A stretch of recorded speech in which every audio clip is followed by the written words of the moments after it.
نحمده ونصلي ونسلم على رسوله الكريم اما بعد فاعوذ بالله من الشیطان الرجیم بسم اللہ الرحمن الرحیم السلام علیکم ورحمۃ اللہ وبرکاتہ۔ امید ہے آپ تمام سامعین خیریت سے ہوں گی۔ اللہ کریم ہم سب کو اپنے امان میں رکھے، ہر آفات و بلیات سے محفوظ رکھے، سب سے بڑھ کر شیطان کے آفات و شر سے محفوظ رکھے۔ اللہ پاک ہمیں اپنی پناہ میں رکھے اور اپنا قرب نصیب فرمائے اور علم دین کی خوب سے خوب محبت عطا فرمائے، آمین بجاہ خاتم النبیین صلی اللہ تعالی علیہ وآلہ وسلم۔ جیسا کہ آپ سب کو معلوم ہے کہ ہمارے حیض و نفاس کورس کے لیکچرز کا سلسلہ جاری ہے۔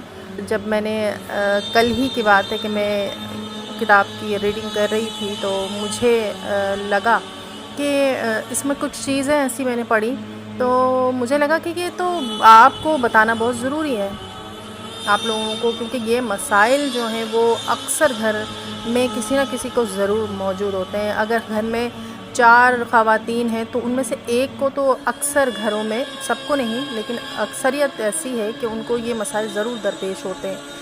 تو کیوں نہ ان مسائل کا حل بتایا جائے اور کچھ نہ کچھ گھریلو ٹوٹکے یا ان کی بیماریوں کا علاج بتایا جائے۔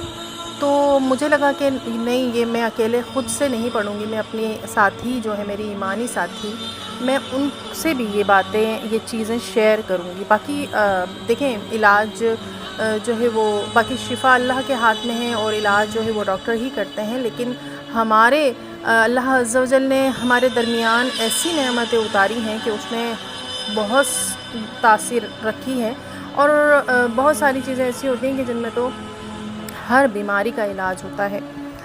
تو آئیے پہلے ایک حدیث مبارکہ سماعت کر لیتے ہیں، اس کے بعد پھر ہم انشاءاللہ یہ اپنا پورا لیکچر شروع کریں گے اور آپ کو ہر چیز انشاءاللہ سمجھانے کی کوشش کروں گی کہ آپ کے جو ہم روزمرہ چیزیں کھاتے ہیں ان کو ہم کس طرح استعمال کر کے اپنے لیے اپنی اندرونی صحت کے لیے استعمال کر سکتے ہیں۔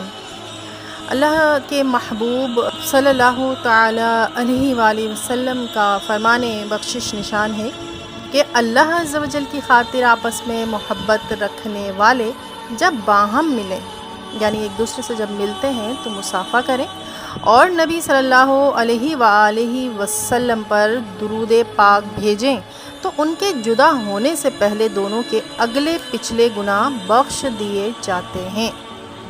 تو آئیے ہم بھی تو اللہ عز و جل کی رضا کے لیے آپس میں محبت بھی رکھتے ہیں، آپس میں مل بھی رہے ہیں، اللہ کی رضا کے لیے ہم یہ سب کر رہے ہیں۔ آپ علم دین حاصل کر رہی ہیں اور میں آپ لوگوں کے ذریعے جو ہے وہ علم دین سکھا رہی ہوں، آپ لوگوں کو سکھا رہی ہوں اور میں بھی علم دین حاصل کر رہی ہوں آپ لوگوں کے ذریعے۔ تو ہم میں آپس میں جو ہے وہ اللہ کی رضا کے لیے محبت بھی ہے۔ تو آئیے ایک درود پاک پڑھ لیتے ہیں۔ ویسے تو درود پاک ہر وقت ہی پڑھنا چاہیے ہمیں، چلتے پھرتے اٹھتے بیٹھتے ہمارے کوئی وقت ایسا خالی نہیں جانا چاہیے کہ جس میں ہم درود پاک نہ پڑھیں۔ اپنی عادت ایسی بنا لیں کہ جہاں آپ جو ہے وہ یاد آئے فوراً آپ درود پاک پڑھنا شروع ہو جائیں، کھانا پکاتے، بیٹھتے اٹھتے اور کچھ بھی کرتے درود پاک پڑھ لیجئے۔ اللہم صلی علی سیدنا و مولانا محمد وعلی آل محمد کما صلیت علی ابراہیم وعلی آل ابراہیم انک حمید مجید۔ درود پاک آپ کوئی سا بھی پڑھ سکتی ہیں، صرف صلی اللہ تعالی علی محمد یہ بھی پڑھ سکتی ہیں، صلی اللہ علیہ وآلہ وسلم بھی پڑھ سکتی ہیں، کوئی سا بھی درود پاک پڑھ سکتی ہیں۔ پیاری بہنوں، ہر ایک کا طبعی مزاج جو ہوتا ہے نا وہ الگ ہوتا ہے۔ طبعی مزاج کسے کہتے ہیں؟ اندرونی طبیعت کو۔ جیسے بعض دفعہ ایسا ہوتا ہے کہ کسی بہن کو اگر کھانسی ہے یا نزلہ ہے یا کسی بھی سبب سے وہ شہد کا چاٹ لیتی ہیں کہ بھائی سینے میں بلغم ہے تو تھوڑا سا شہد لے لیں۔ ویسے بھی کھانسی اگر جس کو زیادہ ہو تو شہد کو ہلکا سا چمچے میں رکھیے اور اس کو گرم کر لیجئے۔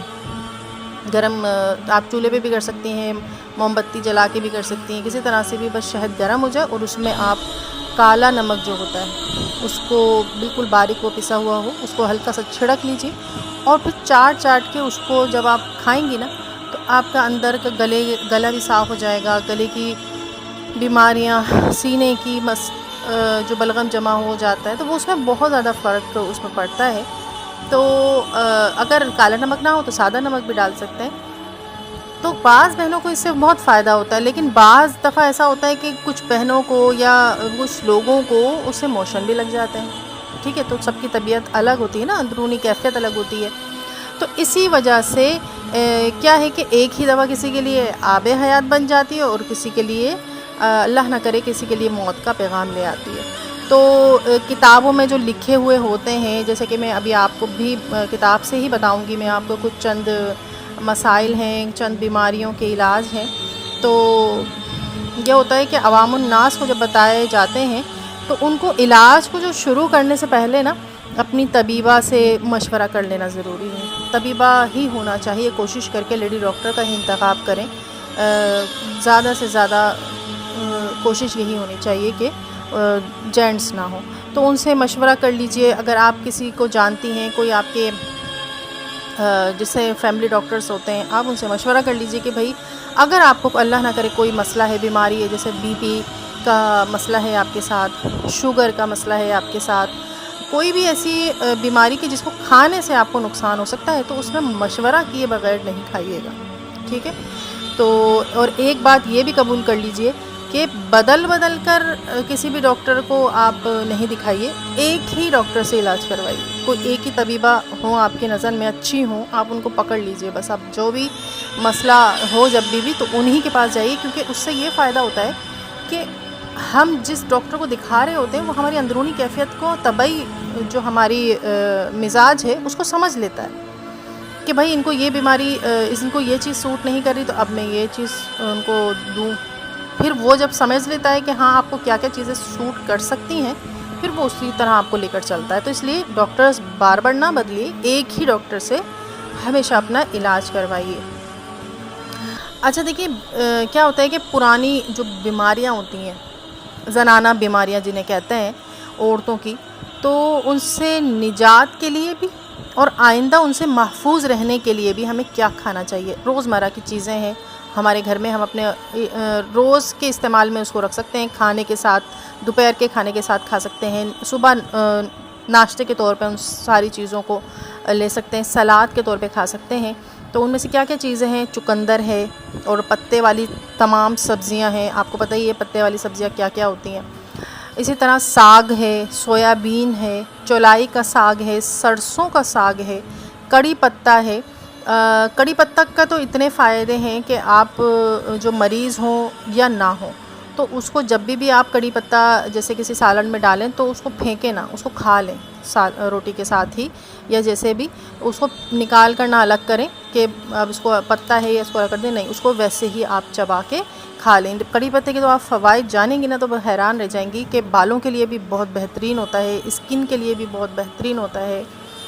تو بہرحال ہرا دھنیا ہے، یہ بھی بہت اچھا ہے. دیکھیں یہ پرانی زنانی بیماریوں کے بارے میں آپ کو بتا رہی ہوں کہ یہ ساری چیزیں ان سے نجات کے لیے بھی ہیں جن کو ہیں یہ وہ بیماریاں، لیکن جن کو نہیں ہے تو وہ ان سب چیزوں کا استعمال کے ساتھ محفوظ رہ سکتی ہیں ان بیماریوں سے. اسی طرح پودینہ ہے، کالے اور سفید چنے ہیں، دالیں ہیں، بغیر چھنے آٹے کی روٹی ہے جس میں ہم بھوسی کہتے ہیں، وہ نکال دیتے ہیں نا چھان کے، تو اس کو نہیں نکالنا چاہیے، وہ بہت اچھی ہوتی ہے. جسے براؤن خبز کہتے ہیں، براؤن خبز روٹی کو بھی کہتے ہیں کہ وہ براؤن مطلب بغیر چھنے آٹے کی روٹی ہوتی ہے، اور وہ جیسے جو چکی کا آٹا ہوتا ہے اس سے ہوتی ہے.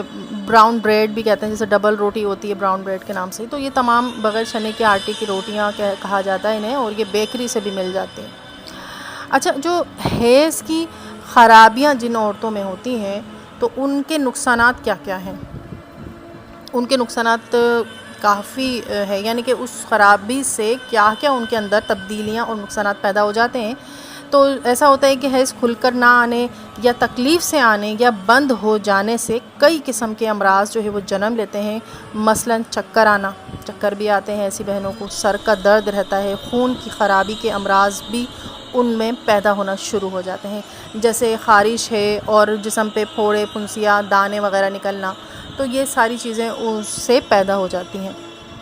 اچھا ایک اور اس میں یہ ہے کہ حیض کی خرابی جن میں ہوتی ہے نا، جن کی خرابی کسی بھی قسم سے ہو سکتی ہے، جیسے زیادتی ہو سکتی ہے، جیسے بند ہو جانا یا کم آنا، تو ہر طرح کی خرابی میں کیا ہوتا ہے کہ حیض کی خرابی کی وجہ سے مریضہ کو دوسری پریشانیوں کے علاوہ، جیسے ابھی ہم نے جانا کہ دوسری کون کون سی پریشانیاں ہیں، چکر آنا، سر کا درد اور خون کی خرابی کے امراض، تو اس کے علاوہ ڈراؤنے خواب بھی جو ہے وہ تنگ کرتے ہیں ایسی مریضہ کو، یہاں تک کہ بعض اوقات ایسا ہوتا ہے کہ وہ عامل کے پاس چلی جاتی ہیں اور اثرات کہہ کر عامل جو ہے انہیں مزید خوف زدہ کرتے ہیں، جبکہ ایسا ہوتا نہیں ہے۔ حالانکہ کیا ہوتا ہے کہ وہ ان کے صرف حیض کی خرابی کی وجہ سے انہیں ڈراؤنے خواب آ رہے ہوتے ہیں، سب کے ساتھ نہیں ہے، جیسے اللہ نہ کرے بعض میں اثرات کا بھی معاملہ ہوتا ہے، تو لیکن آپ کو اکثریت ابھی ہم یہاں پر بیماریوں کے بارے میں جان رہے ہیں حیض کی، تو ان میں کیا ہوتا ہے کہ اکثر ڈراؤنے خواب بھی انہیں تنگ کرنے لگتے ہیں،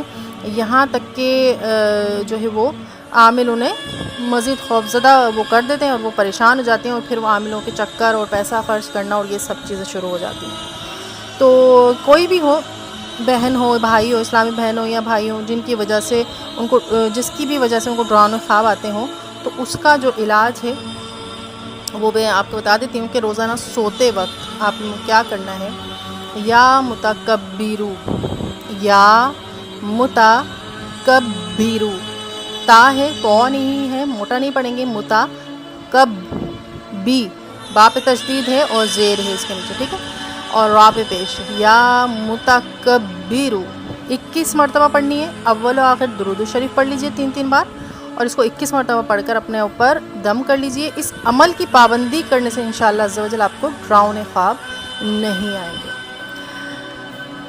انشاءاللہ اگلے لیکچر میں مزید جو ہے وہ آپ کی جو جن کو حیض کثرت سے آتا ہے، زیادتی سے آتا ہے، اس کے علاج آپ کو انشاءاللہ بتاؤں گی، اور خرابیوں کے جو ماہواری خرابیاں ہوتی ہیں مزید ان کے بھی علاج ہم جانیں گے انشاءاللہ۔ اللہ کی ذات سے امید ہے کہ تو آپ کے بہت زیادہ معاون ہوں گے اور آپ کے کام بھی بہت آئیں گے انشاءاللہ۔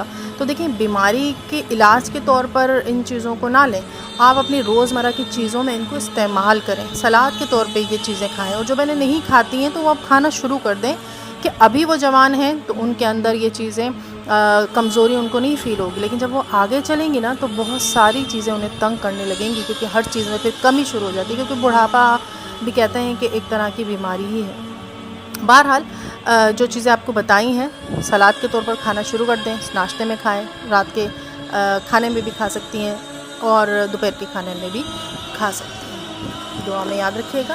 السلام علیکم ورحمۃ اللہ وبرکاتہ۔